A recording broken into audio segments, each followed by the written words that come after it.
All right, so before we start, this was supposed to be during announcements, but then I called him and forgot about that, so we're doing this now instead. Oh. So, Zach here, the most professional game developer I've ever seen or worked with before, has an announcement to make.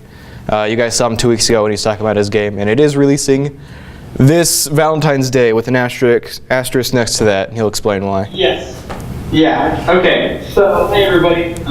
I hope that there's still plenty of fresh faces. I know a lot of you, last time I spoke to you was the first meeting, if I remember correctly. But anyways, I just wanted to update you guys on how the players can come. Cole is right, it's technically going to be released, which is this upcoming Valentine's Day. The reason there's a giant asterisk for it is because I'm not actually going to be releasing it with any writing. So, what is good old professional doing? He is releasing a game about dating people without any writing. So, it's okay. It's just because I realized a few weeks ago that there was no way I could rate the game and have it all programmed and polished for you guys by Valentine's Day. So what I did was I put polishing because I have a surprise for you guys. This weekend, if you guys know anything about the workshops that are going on, I'm actually going to be hosting a workshop. I want to impart some of the professional things that I learned about game development onto you guys. And it's not going to be about the game. I actually want to teach you guys something that is really useful if you want to break into the game design industry, and that's quality assurance testing. We are going to be, or I'm going to be down there, and I'm going to teach you guys what it's actually like to be, you know, like the game tester all your teachers thought you wanted to be? They thought you just wanted to play video games for your entire life. And so I'm going to be teaching you guys like what it's actually like to bug test a game, to actually do quality assurance on a game. So if you guys come to the workshop on Saturday, which I'm sure will be in the announcements whenever Cole actually gets them, I'll actually be hosting the event. I'll be hosting the workshop. I'll teach you guys all about it. So make sure you guys show up and look out on Wednesday for the link to go live. I don't know where it'll get posted in the GDC server, but you guys will be able to check out the game with some awesome placeholder text. So, oh, and there's to all you diehard fans who have been following along with me know that I forgot music last time. It's still not in the game. I don't think it's going to be even after I read it. So, that's pretty much all I wanted to say. Anybody have any questions for me? Questions? If they don't, I mean, I'm free to go. Critiques, complaints, anything? Yeah, any complaints? All right, Any complaints. letters of recommendation? Yeah. Talking to your mic. You should have Ryan's Ocarina music as the background. Remastered version. Well, what did he say? Put Ryan's Ocarina music in there. Yeah. Cool, you're gonna have to repeat it. I can't. Listen, Ryan's Ocarina music, it's out there, put it in the game. Okay, we'll see. Does that have to run on a loop? Yeah, that's all you need. Okay. We'll see. Maybe. I don't know yet. Okay. Well, it's me signing off. Look forward to Wednesday. The game is looking really good. And the game is going to be feature complete. Everything's going to be there except for the writing. I hope you guys are excited. Peace out, guys. Make games, be awesome, and everything else, or whatever the new tagline for that is. It's still that. Get out of here. Don't need them. Am I misunderstanding how much of a part, how big the part of writing plays in a visual? Listen, all right. He is the president. What happens when there's dialogue that's just not there? It's feature complete, besides the writing, which I guess counts as a feature. But the platforming is stuck. Yeah. You just can't jump. The platforms are there. You just can't, you know. The level design. It's there for educational. Can't get to It's there to look at and see how it works mechanically, and then he'll actually have the game part of it for you guys to actually enjoy. If he has the functionality there, but he doesn't have the meat, Yeah. Wouldn't that be more like you have the jump, but there's no levels? Yeah. You Yeah. I feel like that would be more. Yeah, you have the mechanics, just nothing to use them You with. can jump on this one platform and that's it. Oh, you start on that track. Yeah. Don't worry, I must have clicked forward in my panic. So welcome, if any of you are still here after 10 minutes and didn't realize it, welcome to the Iowa State Game Development Club. I'm hosting the meeting once more. This is usually an exception. I've realized for the new people who came after Clubfest, I have hosted every single meeting after that. That's usually not the case. He usually does work. It's usually switched roles here. But, you know, Does work is a strong phrase. I don't know about that. it does more work than me. It works comparatively. So announcements, which is when I was supposed to call Zach, but I did it beforehand because I just click buttons. This week in Workspace It's not that. is not camera control. It's that we didn't. He only told. I didn't realize it was this weekend until he told us just now. Planning got mixed up. He doesn't communicate very well. But we're gonna have the QA stuff this weekend, not camera control. Sorry, Nate. I know you worked hard on that we could push that off till the next one. So QA testing, which is, you know, it's an actual useful skill, especially in the market. QA testers are less of a position and more of a skill for developers to use themselves now. So it's actually pretty useful. Same place, same time, Pearson 01401, 1 to 3. Again, if you guys want some free publicity for your games or your game ideas or yourself, you just want to come here and talk to people and have a captive audience, just talk to one of us and we'll put you up here. You can talk whatever ideas you have. If you want to get a team together, have any concepts to show off, a game document, a working demo, whatever stage of development you have to show off, don't be afraid to come to us. We'll happily give you guys some time. Gamers Anonymous. Same thing as all. Same thing, you still need a mic. Will come in the future. It will. Guaranteed from Brady. He said, yeah, if not, it's Brady's fault. Interested in our weekly stream? Is Aiden here? Aiden, are you here? Are you hiding? No, he's not here. Unless, no, that's not him. So usually we have a stream sign-up sheet here on the front table. You can go before or after meetings, preferably not during, because that's when I'm talking. You go up here, either you can write down the days you want to go, the earliest times. You can bring a game with you. You can have one of the ones we have. Just time for you guys to sit down with one of his exec members or Aiden and talk game design, talk games you like, and just hang out, do a stream. It's real fun. Shit. Yeah. You don't have to sign up the sheet. It's not here right now. So if you just put in Discord, If you just yell at Aiden, if you just put it literally anywhere that you're interested in doing it, we'll connect you up. So this week, as some of you know if you look at the announcements and the emails, we're going over level design, which is, out of all the things I know about game development, which are like 5 things, this is the one thing I actually know. This is, and the games I've made, I've only been the level designer and the guy who does everything else that doesn't have a job name. So I'll teach you guys about level design, the step-by-steps of it, the tips and tricks, things to think of, the philosophy of approaching level design. Level design is a lot like psychology. Once it's told to you, it seems really obvious because we all play games with good level design, I hope. If you don't, I'm sorry. So the things I'll tell you might seem really obvious, but hopefully it's me telling you guys that, you know, cement it, that these are practices to follow and guidelines to look at when you're designing your own levels, because without a level design, you don't really have a good level, and that's kind of the whole thing that your game takes place in, usually. So what is level design? It covers a wide variety of things. It's usually level design is helping decide how the player gets from point A to point B and everything that happens in between then. You can see this level design being used in dungeons and overworlds. It's basically the space you utilize and interact with in the majority of today's games. The level is the space that your game takes place in, and the design of that is obviously an important aspect to it. It's used in pretty much every popular game that's out nowadays. Puzzle platformers live and die on their level design.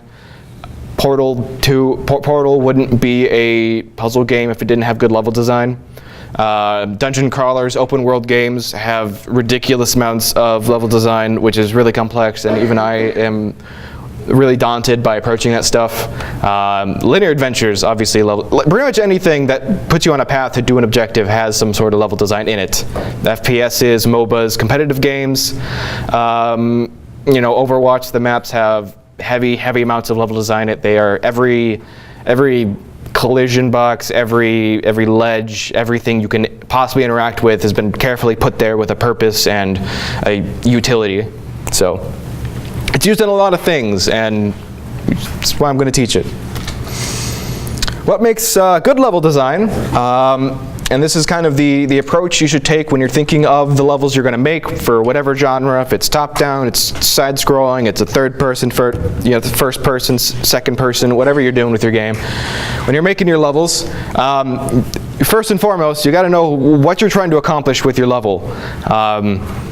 In my experience, when you're making your levels for your game, the reason you're making it comes down to three things. You're either doing it to teach, to showcase, or to test and challenge. In that first category, to teach, these are your tutorial levels. These are the first stages in any game that you come with. These levels are there to teach you how to play the game. These are there to teach you every bit and piece, introducing you hopefully one step at a time and not all in a big 15-minute wall of text with button prompts and stuff. That's usually the first category. The second category, to showcase. This goes along with the teaching aspect of it, and this is also in like the testing and challenging. This might not be mechanically significant sometimes, but if you want to highlight a certain portion of your game, whether it be mechanically, visually, any aspect of your game that you really want to show the player and show off, put it on a shiny pedestal, level design is always a part of that. And finally, to test and challenge, to utilize your mechanics, your game, however the player is interacting with your game, to test them on that, and that is the majority of what levels do. Secondly, knowing your game is a very important part of making levels for it. What is your game? What genre does it fill, if any? If it fills multiple ones. What are the mechanics? How do you utilize the mechanics? How do you want to utilize them? There are certain ways that they can be used, but how do you want them to be used? In what scene are these being used in? Are these being used in some sort of competitive format, or the cooperative? Are you expecting these tools to be used by other people to help each other, or against each other, or just with one person against the levels and stuff that you have built yourself? That's always pretty much the most important step, is knowing what your game is and knowing how to use it. So if you want to make if you know that your mechanics have a lot of jumping and movement and mobility, say something like Doom, your levels need to be centered around that. You need to have that mindset going in. You're trying to accomplish in your levels something that is open and showcases the mobility and gives players the options that you want, and the levels should reflect that and allow that. Knowing not only your game, knowing your players, not only the audience that you're catering to, what they like and what they want to see, but also how they're going to react to what you put in there. What are the players expecting to accomplish going into your levels, into your game? Is there room for error in your ideal scenario of what the player is going to do? Are there possible alternative reactions of players outside of what you intend to do?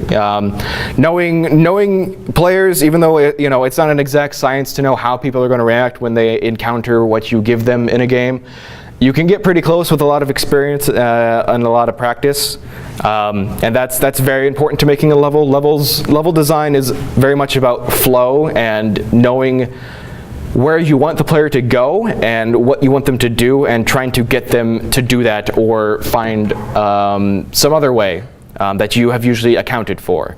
Realizing what players can and probably will do is very important in level design, because you have to account for that in what you do.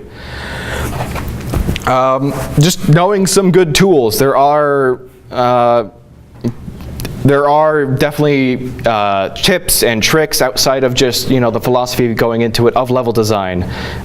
Like I said, the entire basis of level design, at least in my experience in a lot of the games you'll make, it's all about trying to make that path. It's trying to find out, going from point A to point B, where they're probably going to go, whether that is a linear path that goes straight there, whether it winds and has different branching patches that lead to other places, lead back to them.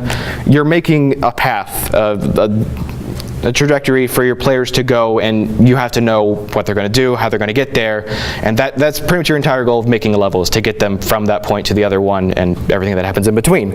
Anticipating player reaction cannot be overstated, really.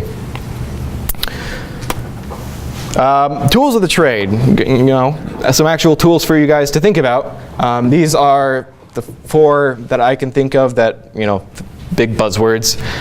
Negative possibility space that's a great buzzword in game development. People really like using that. That is the idea, and that is the practice that pretty much any action or path that you go down in your level should not be fruitless.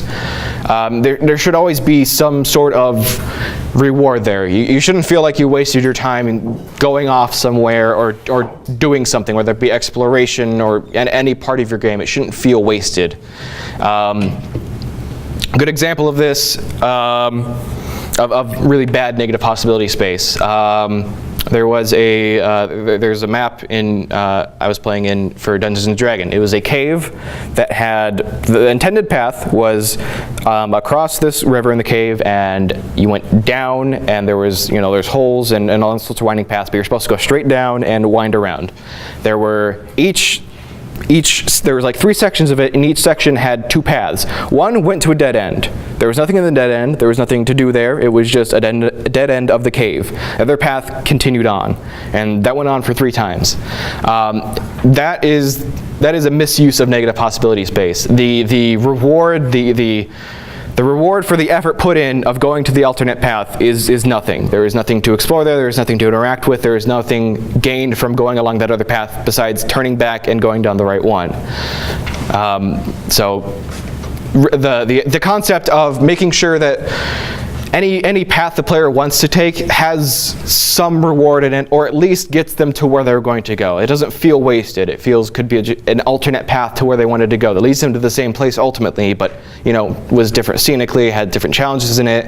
It can be some sort of dead end, but it might have an item there. It might have some sort of Easter egg or secret, rewarding the player for going out and exploring the space you've built. Is very important. Like that? Yeah, pretty much. Yeah. I was trying to visualize what you're saying. Yeah, that's pretty much this. It's kind of hard when you're going like this. Yeah, I was thinking about, yeah, pretty much, yeah, like this very bad level design here, because what we did, because we're like, we as gamers are usually trained to, recognize that if they want you to go here, you go here, because there is always something there, and you should probably get there. So we go over here and realize there's nothing there. There's nothing to do. You can investigate. You can do whatever you want there. Nothing will come of it. So you go back down, and you see another one. So you're like, maybe something is here. So you go and check, and there's nothing there. So you go back down, and a third time, and then you've wasted the time that it went to go from here, and here, and here, and really nothing of any event happened from it. These, in level design, that's bad. Either these shouldn't be here at all, or there should be some sort of point to it. There should always be a point to the things you put in there. There should be a definite purpose for why you've let them go down here. Besides, hey, this is not the right way. Turn around. The idea of symmetry and asymmetry. Usually, this is especially true for competitive games, Overwatch especially, symmetrical versus asymmetrical level design. So I like, when I build my levels, I have a habit of liking to make everything symmetrical on both sides. Everything is even going in. It's really easy for concept, let me get my brain together. It's really easy to make levels like that where they're just mirrored on both sides, both visually or in the things they do. But oftentimes, as games progress as a medium, as they get more complex and we realize how to make games better, you're seeing a lot more asymmetrical things. Think of capture points in any game like Overwatch or a lot of FPSs have capture points and domination things where you go to different capture points, and it's not like each place is the same from both sides.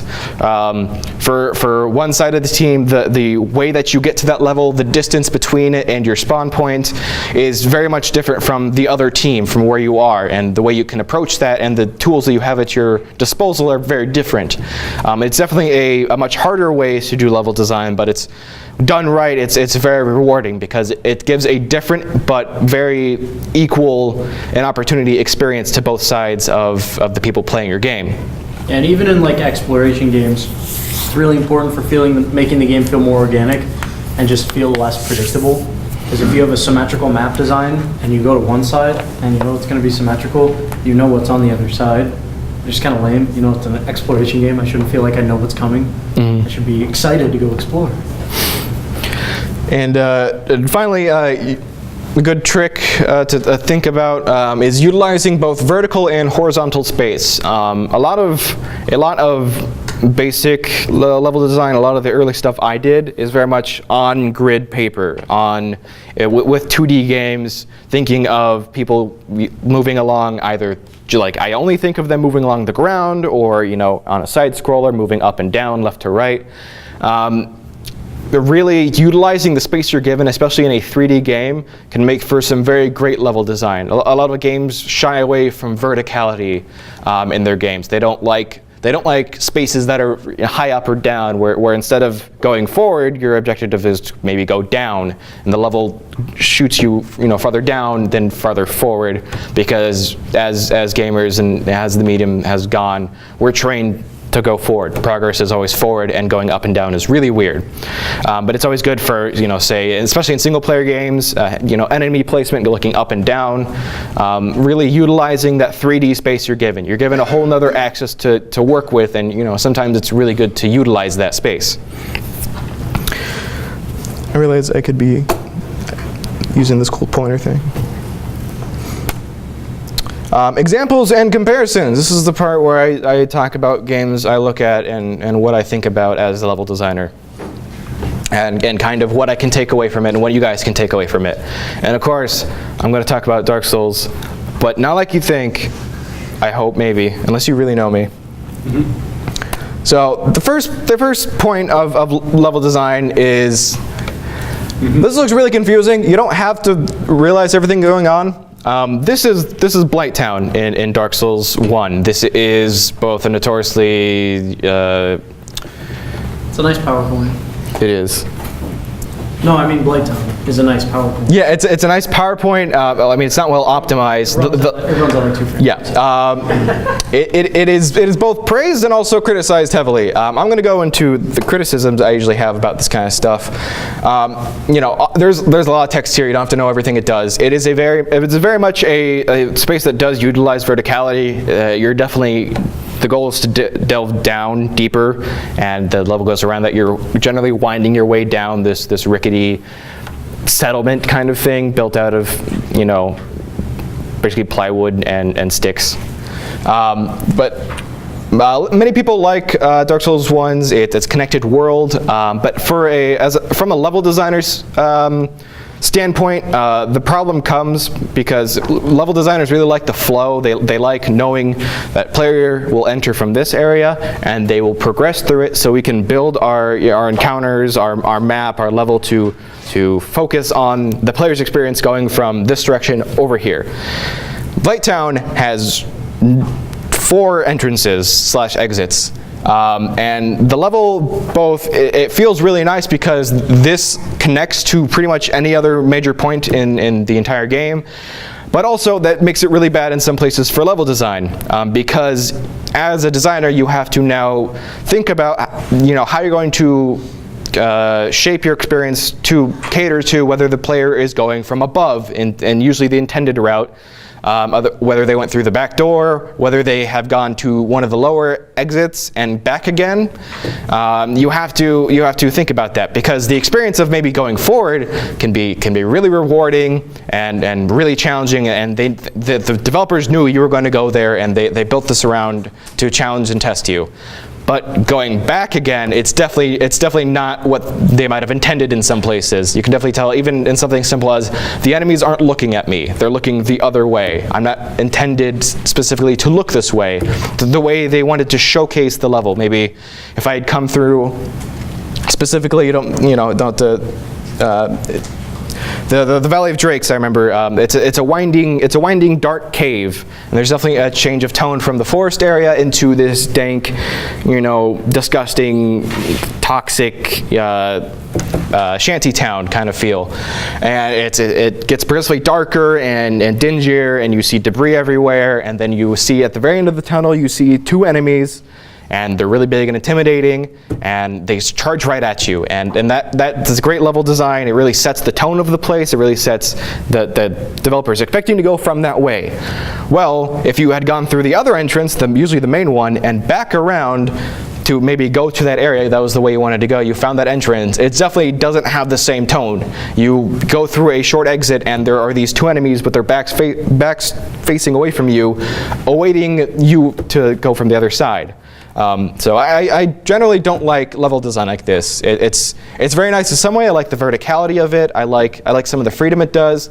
But generally, especially with most of the games you'll make, you shouldn't try to design like this. Design from many entrance points to be traversed from every single angle. It's a lot simpler. It's a lot cleaner, and it usually works a lot better to have one point A to one point B with, could be lots of branching passes from A to B. There could be lots of different paths to take from there, but no matter what they do, they're going from A to B, and you can design around that. It makes it much easier, much cleaner, and a lot simpler, really.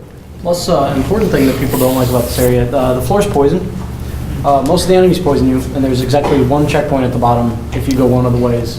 You have to get through the entire area while poisoned, or toxic, which is even worse. Yeah. Fighting off fire creatures and little tiny bugs that you can't even hit. There's a lot more reasons than just the actual design. Yeah. Are you saying that Dark Souls is hard? No. I didn't struggle with this. Yeah. Come on. One hit. And go kill them all. To contrast that, a game that people hate in general, that I like, at least from a level designer standpoint, going to the second game in the series, Dark Souls 2. It doesn't have the big old connected world of Dark Souls 1, but the level design is definitely a lot cleaner, and I like looking at it a lot more than looking at this mess. This is the Iron Keep. You don't have to know what that is, just know it is a place. It's just a castle on lava. It looks really cool. It goes, you start, they clearly, I don't know if you can actually see that. I can't see it, at least from my angle. You start in this area here. I could have been using the pointer for the other one, I'm so sorry. You usually start in this area, and there are many branching paths. You could go up here, and you find an item. You could go, but the path is you go through from this area down here, and you wind your way around. There is some verticality in this level. There's different elevations, different floors. But generally, the path is you go from here through the castle over here until you get to the boss. And it's very nice, very clean. You get from point A to point B. However, built into that is a lot of branching paths, a lot of sideways, a lot of different options to get there. It's not, yeah, a lot of lava. There's a really shitty boss, bonfire. He's not that bad. He's pretty shitty. He scared me the first time I played him. I quit after that. He was really intimidating. But It's the stupidest one. this is the kind of level design I prefer. This is the kind I like. It's a lot simpler to do, where you have you have a start and an end, but the way you can get there is branching and wide. You see, this isn't just like one corridor that you just go down. There are branching paths you can take. I know in this area specifically, you could go from here up the stairs into this little courtyard area, and you can go through that way. And it's a standard full frontal assault. You'll die a lot. It's Dark Souls. Or you can take this cool back area there. There's some stairs that go up, and you can feel like you snuck behind the enemies, and you feel all cool. You backstab them, and it ultimately leads to the exact same place. Like you didn't get anywhere new from going there. But it's a different path to take, and it still gets you to the same area, and there's still the same general flow there. You're not expected to go down here, and the developers aren't like, oh, but what if he goes back down this way again, back towards there? It's all generally pushing you towards the boss, towards the end of the level. looking at maps in general, whether it be from 2D games, 3D games, world maps, and seeing where they want the players to go and how they get there is a great way to think of level design and work on it if you don't want to take the time to make levels yourself. Looking at what other people have done and what they're trying to do can really give you the tools and the mindset of the people, the level designers, on what they're thinking going through. So you can avoid stuff like this and make something, at least, unless you're like working for Bandai Namco and you can make the next Dark Souls, in which case you can go crazy with your levels. But generally, this is a much more accepted format in level design. Did I have anything after that? No, I didn't. Does anyone have any questions about level design? Examples, pros, stuff they've seen? Jacob? Example. How many of you guys have played Breath of the Wild, or at least seen a decent amount of gameplay of it? One of the things that they do in Shrines is they have puzzles, but there is not like they have an intended way to do it. But I don't know about you, but I've only done like the intended way like a third of the time. The other two-thirds of the time I've cheesed it with electric arrows or lighting fires and flying out, like doing weird shit. And it's not bad if your player doesn't do something you intend. It's actually a lot of the time good. Because when you're playing and you do some weird shit to beat a shrine or whatever, if you're playing Breath of the Wild, you don't feel like, oh man, I want to go back and do it the right way now. Nobody feels like that. You feel like, ha! I beat See you. that, Nintendo? Fuck you. I did it however I wanted. And then you realize And that's that, not a bad thing. Yeah. Players feel great doing stuff like that. So you don't need to do one very intended route. You can do yeah, sorts of but in realizing that, then it breaks the whole illusion when you realize they definitely knew you could do that. They just didn't tell you. And that's definitely Nintendo realizing what their game is, the mechanics of it, how you can interact with things. They don't realize every little bit of it. There are definitely some ways you can beat stuff that they didn't intend to. But there are clear points in there where as Nintendo definitely know, oh, you beat it that way? That's cool. You beat our system when they realized that we had intended it that way. We don't, showcase it. That's not the primary path we push you guys down. But, you outsmarted us. You got through the level. Actually reminds me of something from Mario Odyssey where there are these, due to the crazy movement options that you have, when they were playtesting it, some of the playtesters managed to get into all sorts of weird crevices and out of bounds areas. And when Nintendo saw this, they were like, well, we could put invisible walls here and be like, no fun allowed.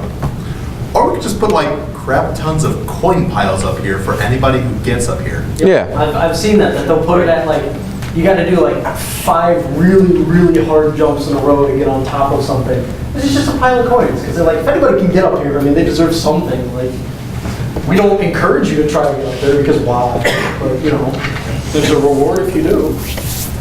Yeah. What's your opinion on the invisible pathways and the archers? Because I played this game as well. Invisible pathways in Iron Keep? Yeah, because so you mentioned how there are 2 pathways to make go in. 'Cause Yeah. The main hall right there, but if you're going towards the gatekeep, the Yeah. guild guy, there's this invisible stairway thing that allows you to go to take the back way. That's Yeah. invisible. Illusionary wall. Yeah, illusory walls. Those are cool. Dark Souls gets away with stuff like that because they intend for you to find it, but they don't just tell you about it. They are very much aware of their players. They know what their players are capable of, and they put stuff like the message system because they know, hey, this is a community effort. You guys will put markers in front of the store to tell people, hey, this wall's an illusion. Try hitting it, pressing A near it. Just really quick, I'm not meaning to laugh at you, but I thought it was really funny that calling it invisible was the exact opposite of what it was, because it's a very visible wall. It's an illusion. It just really cracked me up, so I'm not laughing at you. I just thought that was really funny. Yeah, that's definitely. It might seem like that was like a really crappy decision that they put like this hidden wall in the back and there's nothing indicating to it, but because they know their community and they know how their players are going to see it, they're going to see this wall here and they're going to put messages down there because people will like that message and people really like things getting likes and upvotes and whatnot. So they'll just keep putting messages there, and the fan base, any player who goes there will probably have a message there saying, there's an illusory wall here, just press A and you got it. And it's very rewarding for the community instead of, maybe that, not necessarily that player, but it's very rewarding for the community because they put that in there knowing that the community itself would go and find that secret, would find that wall themselves. So how many of you guys have played the first Dark Souls at some point? Yeah, you know the Catacombs? Yeah. That's another example of solving things in two very different ways. You can go through the whole area, deal with the skeleton wheels and all that, or you can just jump from the top right to the bottom. There's like a spot that you can just go straight down and skip the entire area. So, it's kind of a shitty area to go through, but they kind of know that. So they were like, you know what? For the players that have actually played this before, you can just go. That's always like a level designer's best trick is making them feel like they got to do something, get something over everyone else who did that. Like everyone else went through the catacombs, it sucked. I just jumped and I got through that. Like, Are you talking about like the little hole where there is a reward at the end where that is the only way to access one of the smiths? No. When you come into the main open area, just right at the start, there's a part where you can just jump down and you can land on like a ledge, and you're right down at the area with the skeleton wheels. The exploding heads? Yeah, like you're 3 feet from Before the even the first bonfire? Yeah. There's You a- skip every bonfire. You just go straight to the end. and they know that. They're like, you could feel cool if you find this. They'll leave messages there. You can try it. It's a little risky. New players will probably be cautious and not try to take it, but it's there, and it's rewarding for people who find it and for people who utilize it to think like, I just skipped out a whole area. I didn't have to deal with it. But like, the game's fine with it. The game doesn't care. They're cool with it. They put it there for you. So always putting in something like that in the background for people to find, for people to utilize, to feel like they got something or they achieved something, with their wit or with the help of the community. They feel like they got one up on you. It's always real good level design, I think. You have something? Okay, an example of what not to do. It's kind of easy to find these than what to do, but I recently got Tesla Grad on a bundle. Basically, you change things to repel or attract other things. And there's a puzzle where you need to push blocks basically floating in the air from one side to the other, and you need to go along with them. And if you accidentally fall down, you have to restart the level. And they don't tell you that, but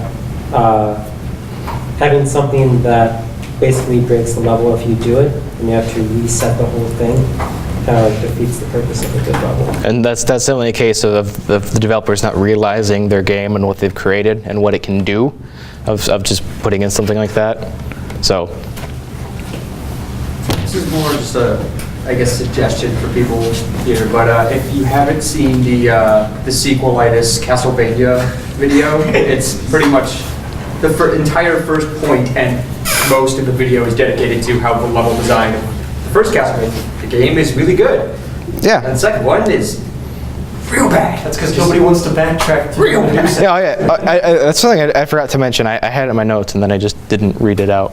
But a great tip for level design, if you want to limit backtracking and you want to still have like branching paths and all this cool stuff, there are 2 things you can do. One, you can have it lead at the end to the exact same spot you would have gone anyway, and they didn't miss anything out from the original path. Or, oh no. Or B or 2, I don't know which one I used for the first one. Or, secondly, my brain, hold on. What did I just say? Help me. Let you teleport a bonfire or something? Oh yeah, the second one is instead of having it lead you forward to the exact same place, is have it end. Maybe it's a secret, maybe it's an actual secret in your level. It's a hidden pathway on the side. By the end of whatever you get to, whether it be a path or a room, the way you get out, instead of going back through it, it still leads you like right where you had gone in, but it goes through a different path. So having it either loop back into itself and still keep you along the path you were on earlier, or continuing along the path and depositing you back on it without missing anything extra. So like Skyrim's dungeon designs. Yeah. Where you go through and then you come back out and there's some hidden door or doohickey or whatever that comes right near the entrance. So Or, I have to go through the entire thing again. yeah, or I see in like Doom 2016, pretty much all the secrets, they don't require you to like go down a path and get the thing and then turn back and go. They usually either it leads you back down shortly in front of where you had gone in to get the secret, or almost right back on top of it. And I find that to be really good level design, because you don't feel like you had to backtrack or go revisit anything else. It puts you either right back or really close to where you had gone in, and your effort was rewarded with a cool secret, whatever they decided to put there. Couldn't that also reduce immersion though? Because you would think. Because every single Skyrim dungeon has the Yeah, exact exactly. same That's what I was thinking. Yeah. Like, why do they keep putting this in It's there? It's definitely, you know, a gamey thing to That's the do. thing that breaks your immersion in Skyrim. Fair enough.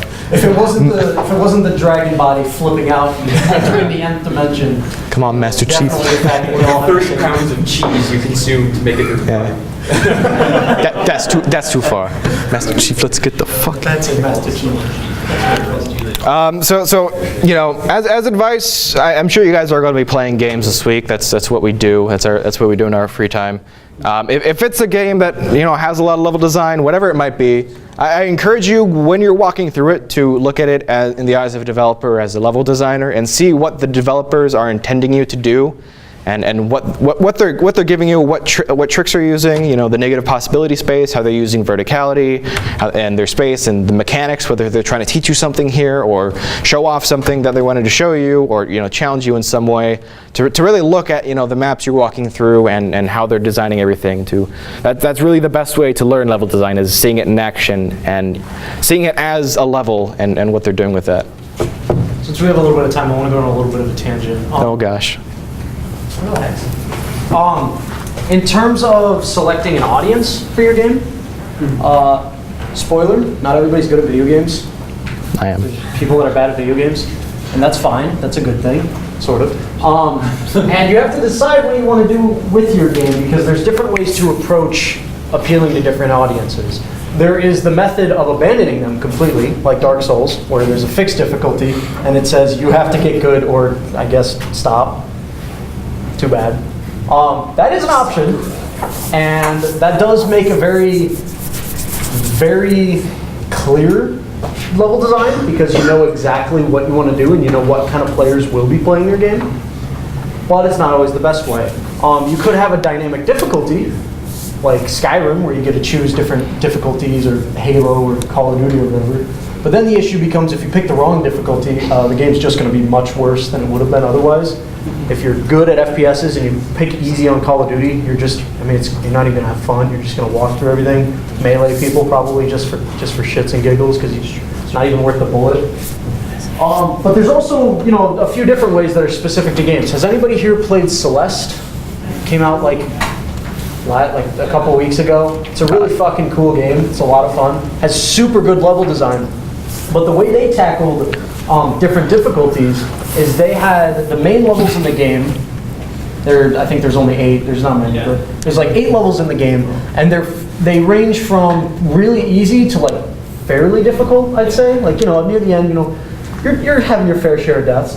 And then they have what's called B-sides, which are these cassettes that you can find, and you play basically the reverse side of it, and it's like a really souped up hard version of the level. These levels kick your ass. But they're not required to beat the game. So a player that's not very good can play the regular levels and beat it and say, yippee-dee-kadoodah, I did it, and probably not even find how to get the B-sides, because you have to do some pretty hard stuff to get those. But then the player that really enjoys difficulty and dying over and over, like I did, can find the B-sides and play through all of those. And then they even have C-sides. Spoiler for if you're just crazy. Oh my god, I think last week I put like 400 deaths into one screen, like just trying to get through one fucking screen. But it was great, I had fun. And for the crazy players, you know, you're giving them that option that they can really jazz with the game and still have fun with it. So, you know, in terms of picking your audience, there's a lot of different methods to getting more than one audience and trying to cater to as many people as possible. But you shouldn't feel bad by, you know, saying, well, I guess at this point you just gotta get good. You know, sometimes you do need to put that, depending on who you're catering this towards, who's your target audience, that kind of stuff. What about the games that start it hard and then they just keep going from there? Like Dark Souls? No. Like, okay, you beat this on hard. Now here's insanity. Here's nightmare. Here's nightmare insanity. Oh, yeah, that's a good point. Give everybody every difficulty. Don't make difficulties unlockable. That's fucking stupid. Just a heads up. Don't make insane difficulty. You have to unlock it after beating it on hard. Someone who wants to play on insane difficulty is not going to want to play this. Let them do it. Let them try. Let them learn. Let them learn very quickly that maybe they did make the bad decision, and that's fine. Please don't put that behind a wall. The people that will enjoy that are going to be a lot less than the people that are annoyed at it.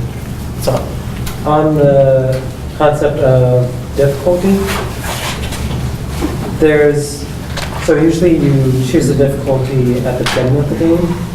Have you found any games that let you try the game a bit and then choose your difficulty? I've seen games that Skyrim, you can do it throughout the whole game. I've seen games. What it becomes is, oh, there's an enemy that's tough. I want to say Shin Megami Tensei 4. Oh, they're not so tough anymore. I've seen games where you do the tutorial and then they recommend a difficulty for you, which is the worst idea ever. Nothing is worse than the game judging you, but based on how you did. Yeah, you're like, oh, you got through that? Let's begin. I think you should try easy mode. And you're like, come on, I didn't do that bad.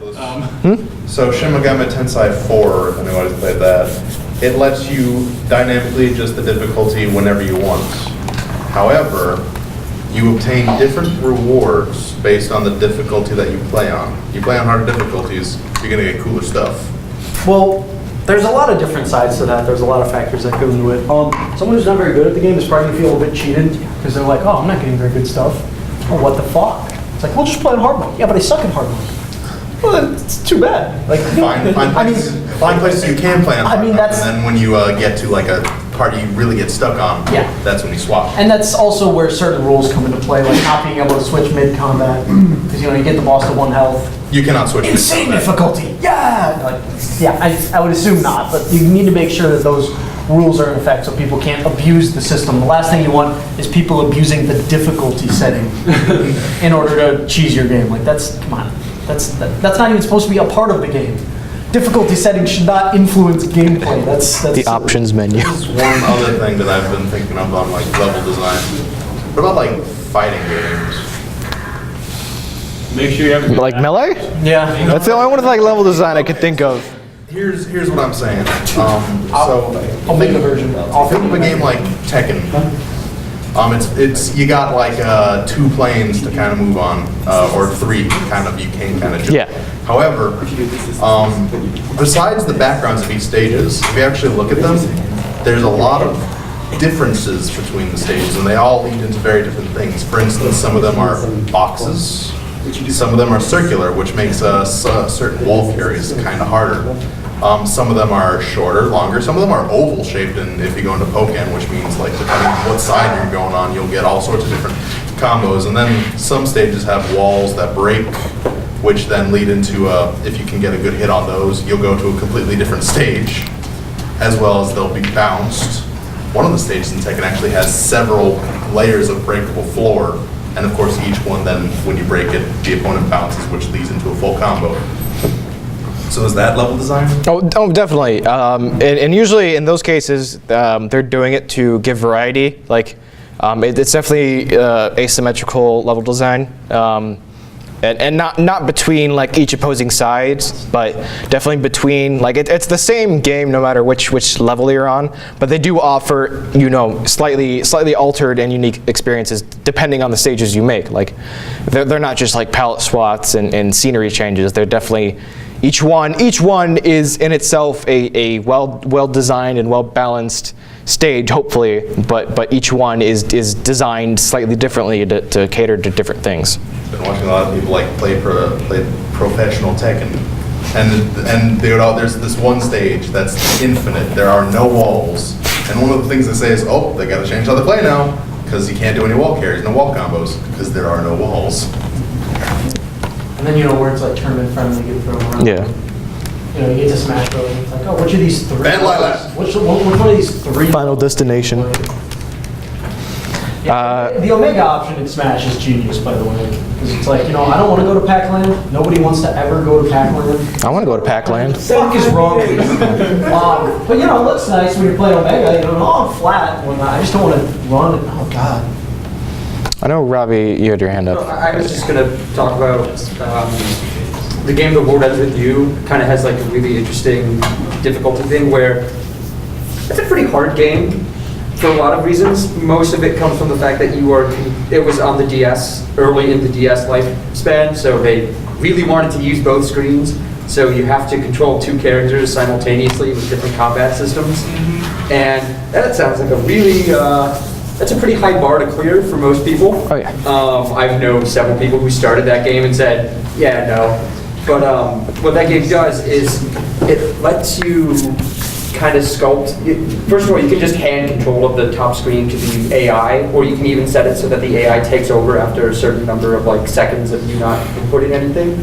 So you can kind of control how much you actually have that autonomy, as well as it also lets you like remove, like to put it in Zelda terms or something, you get to remove your heart containers at any time for like increased rewards. So you can go into any fight with like full health and fully buffed out, but you can also increase your own difficulty and do better by basically handicapping yourself. Yeah. Or the opposite. That's always a nice difficulty But, like, setting, it's just- I think. Yeah, it's not an easy game to start with, but it kind of has that same kind of choose your own difficulty system. I was just wondering, like, how would open world games work in this situation? Like, to level? It is the same basic concept as linear levels, just exponential, I would say. Open world games, they definitely still have that path. They have that flow to them. Just the number of alternate routes is like infinite, kind of. Like they definitely do have. Breath of the Wild definitely does have an intended path. There's the plateau, and you go from the plateau, and you go down, then you go down to Kakariko Village, and then to Hakano Village, and there's an intended path for the things you can go, and you could do it in any order, and they do allow that, but it's just infinitely branching paths and different ways to go about it, and it's still the same principle of pushing you one way. They just give you the freedom to say no and go anywhere else. It's not a bad idea when designing an open world game to sort of put in one path and then approach from a different angle and say, okay, what do I need to change to make this work? And then approach from a different angle and say, okay, what do I need to change to make this work? So the player has at least, 5 or so different options for one single area that they can go from one side to the other and still feel like it's intentional. Like, for instance, Breath of the Wild, Hyrule Castle, like that is a mess of a level design. There's tons of stuff going on there. And it's really confusing to go through, honestly, but you never feel like you've reached a wall and it's like, oh, I need to go through the castle a different way. Like there's a lot of different ways to go through it. It's, maybe they started with just one path and this is how you go through it. But then they thought, okay, well, if you're approaching from this angle, let's open up a new door here, or let's add a new wall that lets you climb and get to different areas. And it kind of ended up becoming a super open area. Yeah. But it's not bad to start with like one and then build from there and see what you can work with. The Hyrule Castle is definitely, it's even like this. It's point A to point B, and they even have like a point C there for the shrine in the bottom, but it's technically two starting points leading to the same end point. And they probably start with, this is the main route we have to get from the start to the finish. Here are alternate routes to get there as well, and here are side rooms and side objectives and treasures and whatnot built off of that to encourage the players to keep exploring more. And then they keep iterating on that over and over to interconnect the different paths and different travel ways, but they definitely still approach that by having these intended travel paths, these intended routes, and knowing that if they built it well, players will more or less go along these paths they've met and they've designed specifically for these players. And don't get too attached to a single route for games. I know one of my favorite games of last year was Hollow Knight, and in that game there's like at least 2, oftentimes 3 or more ways to enter any given area or go through it, and it depends on what upgrades or movement options you have, but none of it feels like you're getting cheated out of the game. It all feels very intentional, so they probably had one path going through that area and they said, okay, how do we make it so if you don't have this ability, but you have this ability, how would you be able to go through it? And they reconfigured it and tried new things and sort of just, I guess, brute forced it until you got so many different angles that you were happy with it. So you have to kind of do a lot of play testing. Yeah, playtesting definitely, refines and hones level design down, because as much as we as developers try to know what the players are thinking and reacting to, we made it, so we are biased in some way, even if we try not to be. So having players with their own experiences, their own perspectives on approaching stuff really helps the developer, really helps you, the level designer, whatever you're doing, to know this is how they actually react. This is how they actually think. I thought this would be inviting and encouraging, and instead they're ignoring it because this other path just actually for some reason seems a lot more appealing, and they aren't utilizing this at all. So wait, taking like a different approach with this kind of thing. But if you're like playing an RPG like Final Fantasy or Paper Mario, and you have like an encounter with an enemy, is the fight itself, is there like the same ideas of level design here applied to that fight, or would you use different ways? You mean like how strong the enemy should be based on where you are? Or like, more like when you're actually fighting it, like strength or tactics used to fight to go against it, and what you have at your disposal? That I wouldn't say that necessarily delves into level design. That's definitely more mechanically. There are some RPGs that allow. That probably would actually go into level design, meaning like what kinds of enemies are in what areas. Yeah, like definitely. Strategies you would. Yeah, definitely outside. Yeah, definitely in the fight itself, level design kind of breaks down because it's definitely more of a grid base, and it's pretty much the same grid throughout. In traversing the levels and what you're to encounter and working around that, there's definitely level design in that of. The developers have placed these certain enemies with these strengths and hopefully knowing what and when the players are going to encounter these things and how the players are going to try to overcome them. But yeah, at least in the overworld in a lot of RPGs where the battle scene is different from the overworld scene where you're traveling around in. At least in the overworld scene, there's definitely level design in play. What about Final Fantasy Tactics? I haven't played that. I have not played that. Oh, it's I don't know what's goes on. Have you ever played Fire Emblem instead? It's just like that. Oh. PlayStation. except for there's also verticality in the Yeah, and that is. Fire Emblem with verticality. Yeah, I think I know what you're talking about. In that case, yes, there's level design. It's a different type because that's definitely more of a tabletop kind of approach to level design, where you can plan it in stages and phases, kind of, instead of just one cohesive arching path. That is a different design, but it's definitely still level design. In that approach, you are thinking it step by step, stage by stage, how you're having these enemies move, how you're going to have how the players can move and probably will react, and how you're going to play around that. The stages, what they offer terrain-wise and path-wise. It's definitely still in play, but it's more discrete between the actions the players are going to take. So it's a slightly different approach in that case.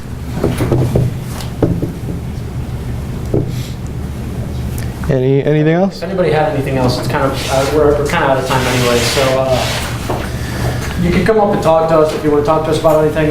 Remember, if you are looking to show off a game, come talk to us or send us a message or something. Let us know, and we'll give you a little spot at the beginning to talk about that. Ask for new members, whatever. Aiden's got the streaming sign-up sheet. If you want to sign up for the stream, it's fun. And with that said, go forth, make games, And get good. and be awesome. Exactly. That's the lesson to take away from today is get Get good. Flow of play appropriate for your skill level.